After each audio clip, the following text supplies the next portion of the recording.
debts. A lot of these decisions are made, and some of them are not through the budget-making process, and very few people get to understand this. I agree. I mean, this is the point that I was making earlier, that Ruto goes and sits on a desk privately in some secret room, probably in State House, with Macron or whoever is representing them. And they sign off agreements. And we hear that, oh, you know, Kenya has a loan of such and such an amount owed to France.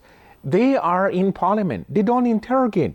Like now what I've expected, for instance, that Ruto's 11 agreements that he has signed with France should be tabled before parliament for us to know and interrogate. So the budget making process is more like plugging those holes than seeking or securing the development of this country. You tell me, when they have taken the climate change religion and now brought it to the Kenyan people and told you that, look, you have a plastic item, we will charge you 10%. Now, in this taxation bill, 10%, meaning that woman in Korogosho or in Mathare on Kibera, that poor person who buys that bucket for 1,000 shillings will have to add 100 shillings more under this bill. Now, they tell you also in this bill that you have to shorten the period of your tax declarations from June. Now they bring it to April. What are you telling me? Do they want to make it difficult for you so that then what can happen? These sort of changes should be interrogated by the honorable members of parliament. And you tell me, you have a 25% increase in the taxation of mobile phones, electronic gadgets, and they tell you that we will tax you this 25% the moment you activate this gadget. So you, as a consumer, you will have to pay 25% more. But who is a collector? I have to wonder. Is it the telecommunications company? The telecommunications company now become an extension of KRA. I don't know if that is the intendment or that is where we are headed. But the finance bill, just to disabuse Fwamba and they who are of this mind, that Kenyans are not interrogating this because, you know, there is exposure, and we hear that the CS in charge of the portfolio has been going around and exposing all these people. I mean, he was at Jivanji once last year. Last year. He's been in different places. Last year. But look, the Kenyan people are so oppressed. Now, I mean, financially, economically, they are like, excuse me, I mean, what more? And you look at the hole that has resulted in the disposable income vis-a-vis what has to be paid in terms of the public debt, accentuated, made worse by the oil problem, the fossil fuels.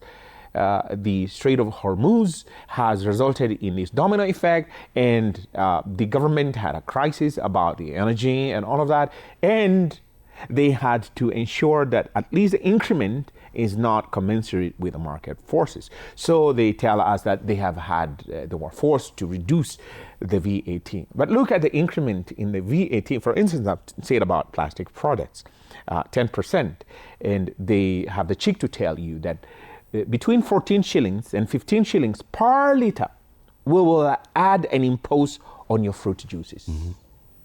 14 shillings to 15 shillings per liter. That means that if you've been buying your fruit juice at probably 500, and then you now have to add, by that amount for every liter, what are you telling the average Kenyan person who has been enduring this economic hardship, that they will not be able to afford those? So you're driving a larger swath of Kenyans to the edge of these economic precipice, because you tell him or her that, and they depend on mitumba, used clothes, used shoes, and there's now a tax at the point of entry of that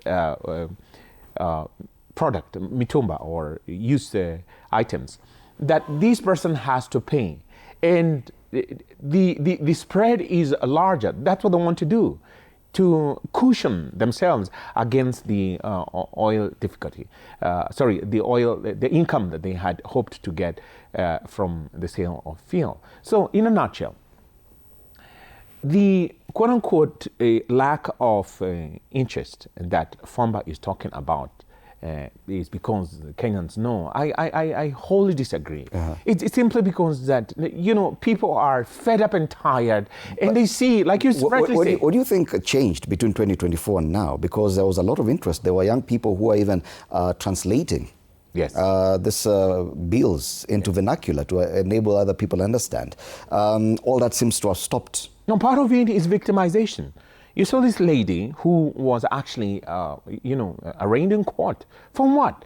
For offering an email address that Kenyans could express themselves on and say, in furtherance of their right to public participation, in furtherance of their right to, governance. This is a direct involvement of the Kenyan people. And so there are those who now feel threatened and feel that very apprehensive that the moment I do this expose, the moment I say this sort of thing, the government will come, for me. And so they are there, but withholding that expose because they become targets, direct targets, and no one wants to risk their lives and their families and their abduction as a result of that. Yes. But let me finalize by saying this, that there is so much that is hidden in this finance bill that unless Kenyans wake up and see, really, between now and 2027, life will become unbearably hard for more and more people. And what is the domino effect? We see an increase in crime of a violent nature, and we see more and more people becoming unemployed. All right. Bonagakuya, this lack of interest could also be blamed on the National Assembly. The fact that even the finance bill of 2020